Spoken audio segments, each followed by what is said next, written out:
One thing that stands out about the Native American culture is their love for land. Only if land is good, we are good. Only if the soil is good, we are good. A few places that we passed through have been of great intrigue and significance as to what their capabilities were in terms of doing things beyond the body.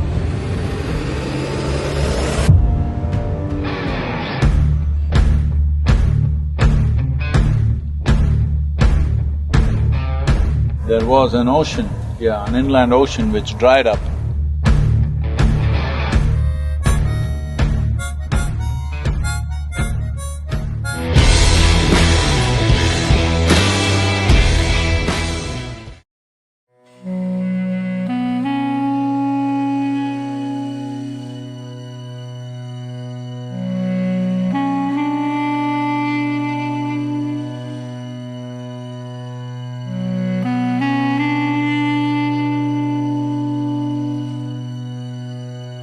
Which direction are we going? We're going up this mountain? This way. And then turning back? We'll start cutting back. Okay.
Well, here we are in Montana.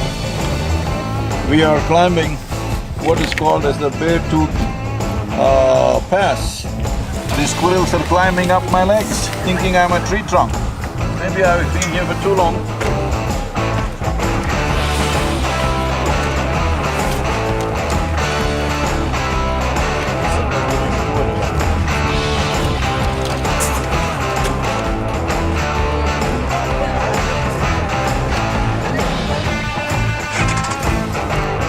Finished. Yeah, you finished.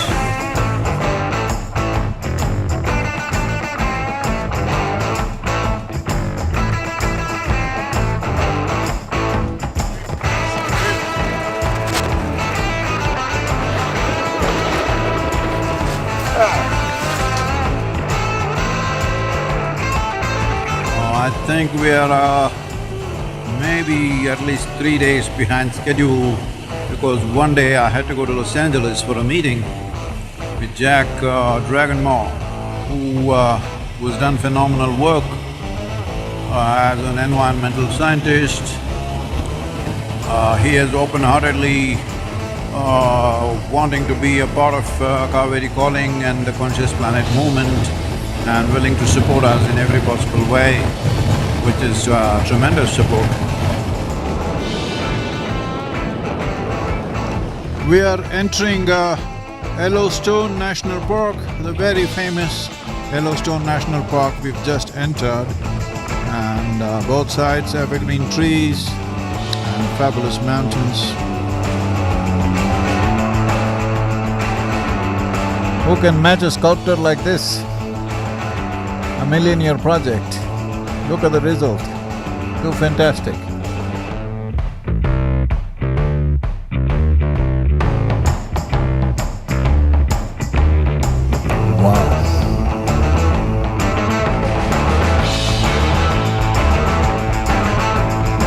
Here we are at the Yellowstone National Park, 3,400 square miles of land, pristine, largely kept this way except for the roads. Over 1,000 rivers and streams originate here, many of them joining up with Missouri as tributaries.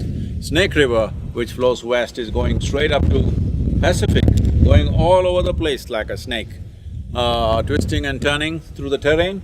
Yellowstone National Park, a must-see for anybody who loves nature. It's one thing about living here is our kids spend a lot of time in nature. Yeah, that's That's- great. Nothing like that, I'm That's the telling best you. education, Long right? term, that works better than anything else. Anything, exactly. My girl also spends so much time with me in the mountains, in the forest. Wonderful. And she is like, she's at home just anywhere now. She's grown up and she's doing well. Okay. But there is a certain poise and grace to her. She's at ease anywhere, she doesn't need much. That's the greatest gift, right? If you ask her, you want anything, she says, no, I got everything, she'll say. That's beautiful. That's wonderful. So, I think that is mainly because of her exposure to nature and being with lots of people, all sorts of people. When she was growing up, Yeah, she stayed in the best homes in the world, right? and she stayed in tribal homes, in Yeah. villages, in huts, That's your words of, I think about exposure and experience. Yeah. They've guided Rebecca and I.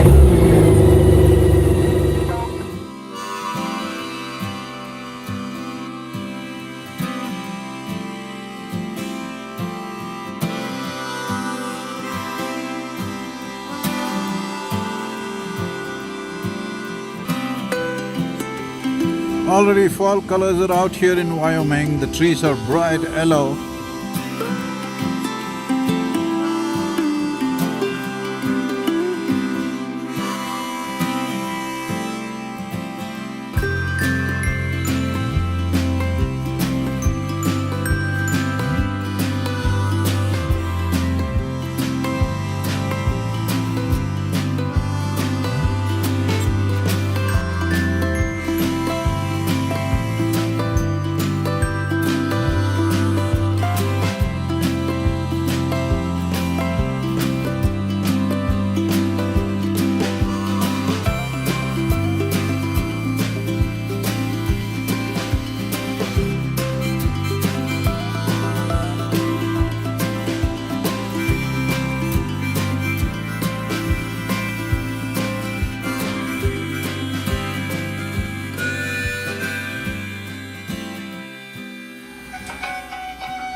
Namaskaram.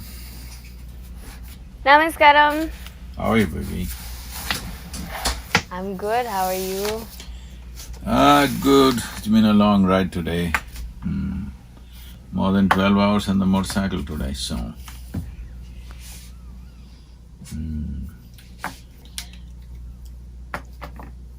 So every day we thinking of, closing the rides before sunset, but it's becoming pretty late and quite… It's nice I'm riding so much, but grueling for everybody.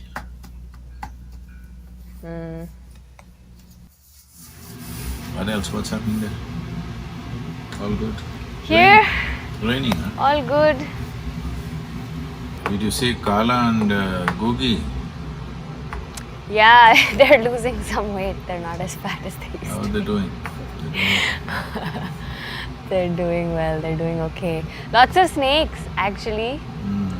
Lots of birds. These birds and squirrels keep trying to come into the room. Today morning we were So- climbing up the mountain, we stopped in one place. Tiny little squirrels, squirrels which are like about a third of the size of Indian squirrels, like that, tiny ones. Oh. They are so friendly, they're just coming and taking nuts from my hands. And they're like all over the place. Like they're going to everybody without any hesitation, little ones. But it's nice. Okay, baby, you take care. It's pretty late here. Okay.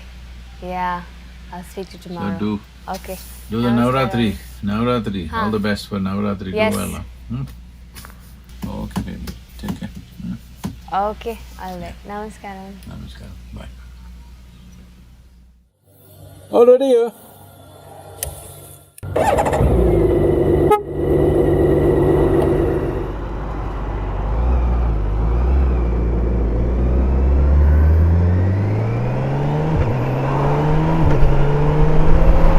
Today, we have to ride to Salt Lake City, which is about 5.5 hour ride, I think. So we would like to get there before sundown or little after sundown, and tomorrow morning is darshan, all right? So everybody be there for the darshan, ride with me.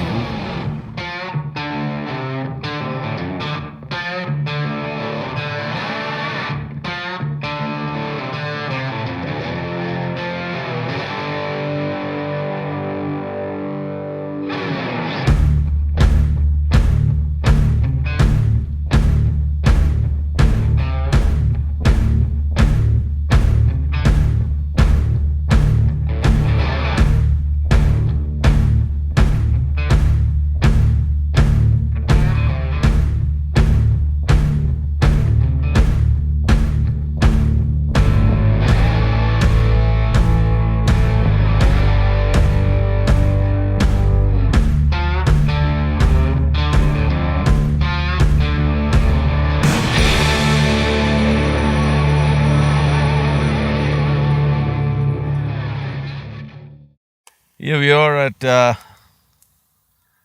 Bear Lake, Utah, a little over 6:30.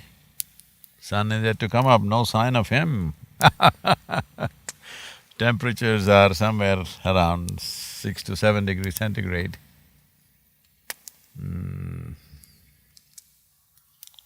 Fires all around me.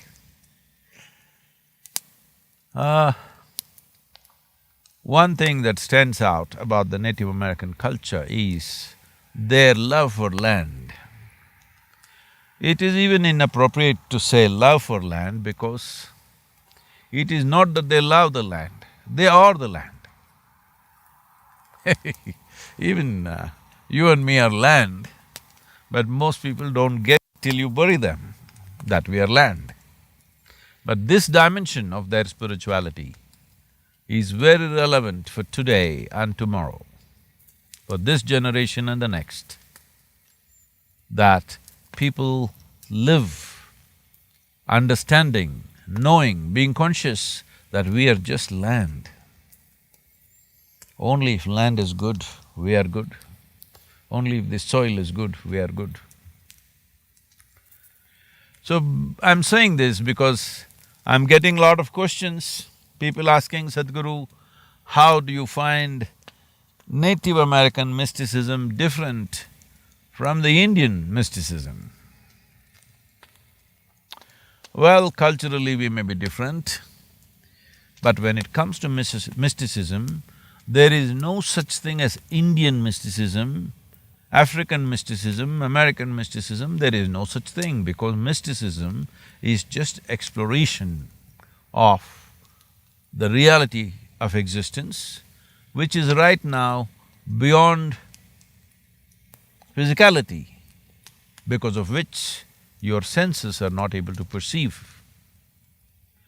So mysticism is not looking at exploring physical spaces, it is about exploring dimensions beyond the physical nature.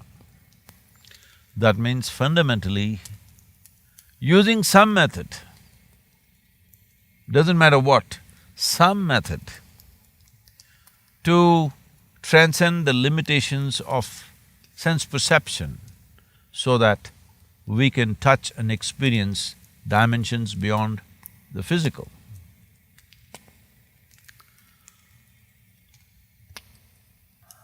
So Native American mysticism is of a certain sort. We will bring many aspects of their pursuits and their experiences. We will take you through this to whatever extent we've not been able to process many things because we are riding from place to place and not been able to deliver the goods to you in terms of the exciting things that we see and experience. We'll do this as we go by. Be with me, ride with me.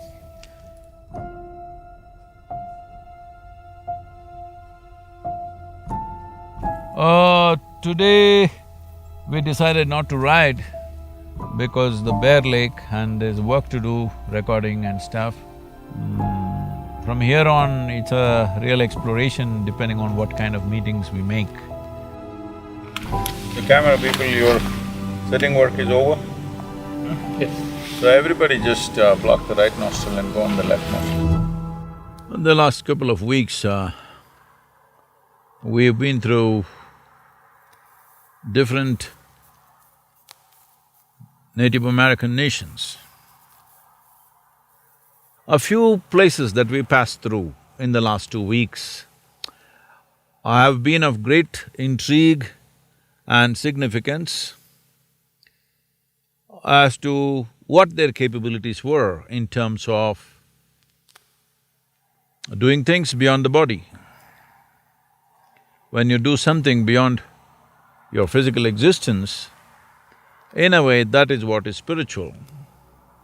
There was human sacrifice in prevalence in that society. What is a sacrifice? Let's understand this. There are only 3 ways to sacrifice. One thing is to cut your own throat or somebody else's throat and sacrifice the life itself, which is what these people did.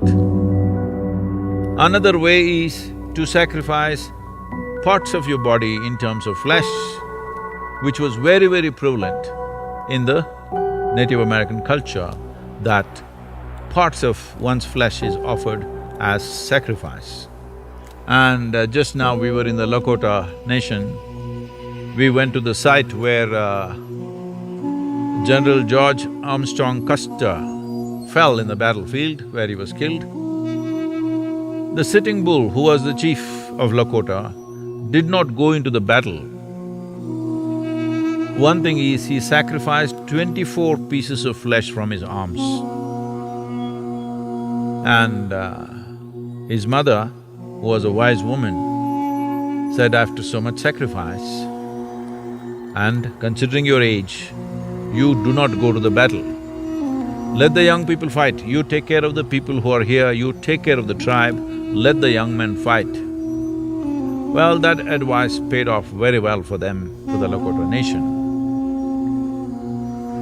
So sacrifice of flesh has been in practice because if there is no sacrifice, you must understand the word sacrifice in the right context. It's not about destroying something, it's not about killing something, it is about infusing some energy into another dimension which needs that right now. But a more sophisticated way of sacrifice is that you are able to throw out a burst of your energy as a sacrifice. In a way, all initiations, consecrations are a kind of a sacrifice. This is an energy sacrifice, throwing it out.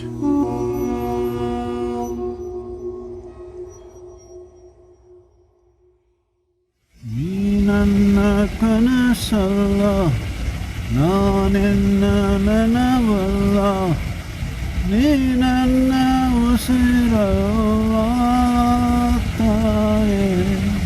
ninanna jivakanava. Here we are riding towards Salt Lake City through a narrow ravine.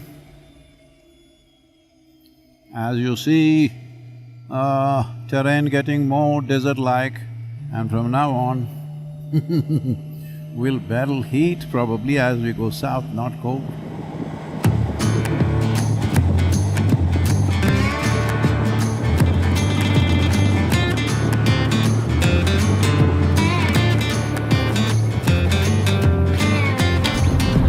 Here we are in Salt Lake City in Utah. The Utah laws are such that only if you're below 21 years of age, you need a helmet. If you're over 21 years of age, you don't need a helmet. Over 21 for sure, all right? So here you can see me riding without a helmet, perfectly legal, okay? This is an adult country.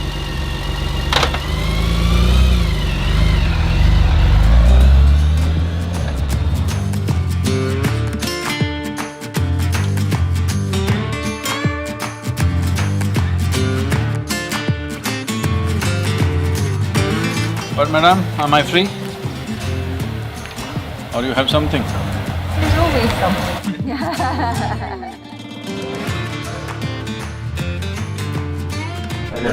Sadhguru. Hello, how are you? Welcome. See, everybody in different cultures have found their own ways of connecting to the deeper dimensions of life. The question is about how they do it. So if it is possible for you to describe something that you think is significant as to how it is done in this church, because Mormons started in America, that's why I would like to know. We make covenants with our Heavenly Father. We do that through baptism, where we take on the name of Jesus Christ. And then when we get married, when we choose an eternal mate or a mate that we want to be with forever, we get married in the temple. What is there in the temple? Is it like the image of Jesus or is it something else or some symbolism? It's so sacred that we don't talk about it. Okay, that's fine. And we don't worship Christ on the cross because we worship a living Christ rather than the crucified Christ. We believe he's still alive, he's been resurrected, he still guides his church today. That's the one that's the sacred building. What else would you say? We do not have ritual prayers very much. We have individual prayers. We would petition God. We would thank Him for our blessings. We would seek guidance from Him. We would seek specific blessings for ourselves and for others. You're going to know more about this church than most members. Yes, you will if you That's the idea. Thank you very much for this conversation. Thank you very, very much. Go Thank you very much, ma'am. Safe travels. Thank you. If all of you just stand here, don't come too close, stand here, leave space, they'll take a picture. Face that way, children in the front. Thank you, Sadhguru, for stopping by. Get new trousers, huh?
Oh, what a place, huh?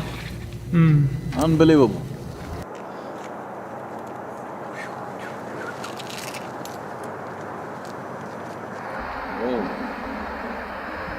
If it was India, they would have said these are 5 Panchapandavas sitting there.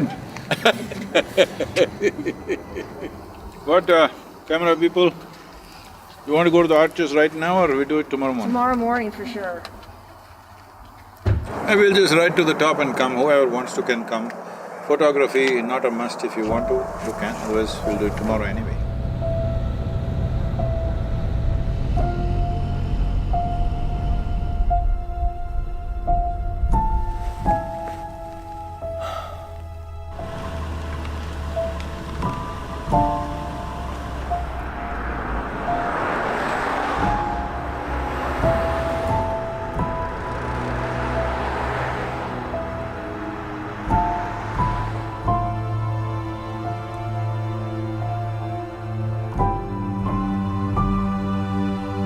But that place, so powerful, I all had goosebumps sitting there.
Most amazing rock formations, unbelievable stuff.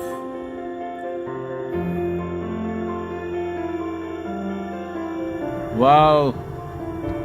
I don't know if cameras can ever do justice to these rocks. They're too incredible and too many. And they tell me beneath this there could be 1,000 feet or depth of 1,000 feet of salt. Can you believe that?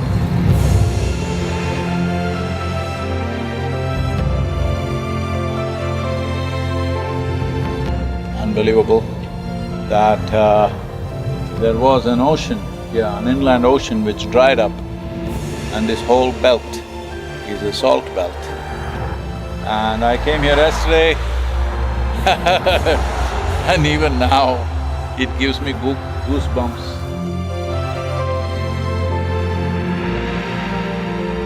I'm still yet to sit down somewhere, if there is some shade out here with eyes closed, and figure out what is it that it's doing to my body.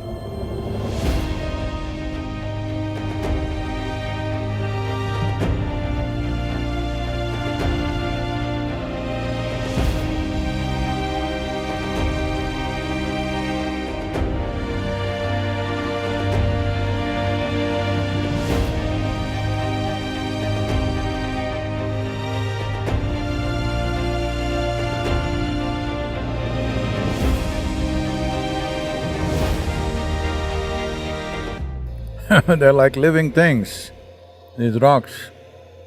They're very much alive in so many ways, I don't know.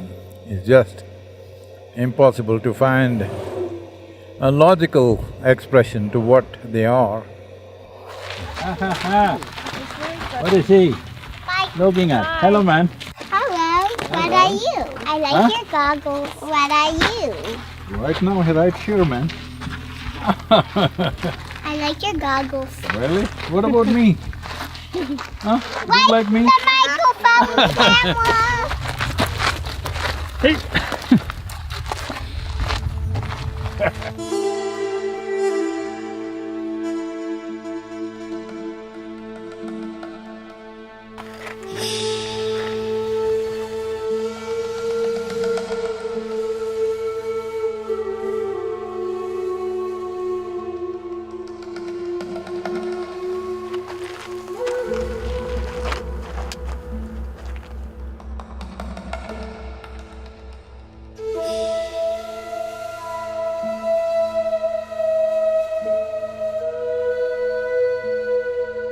Okay, let's go to the balancing rock right now.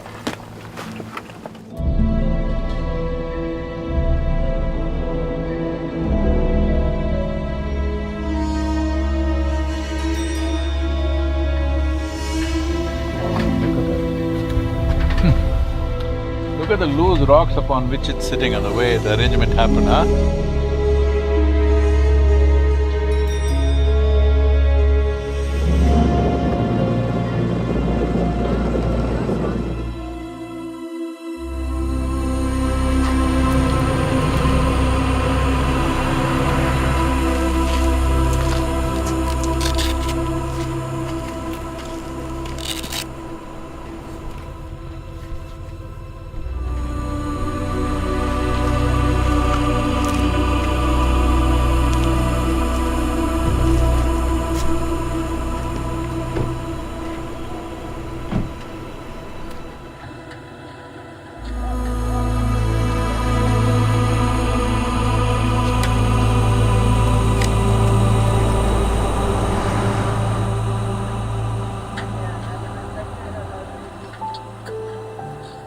Confounded.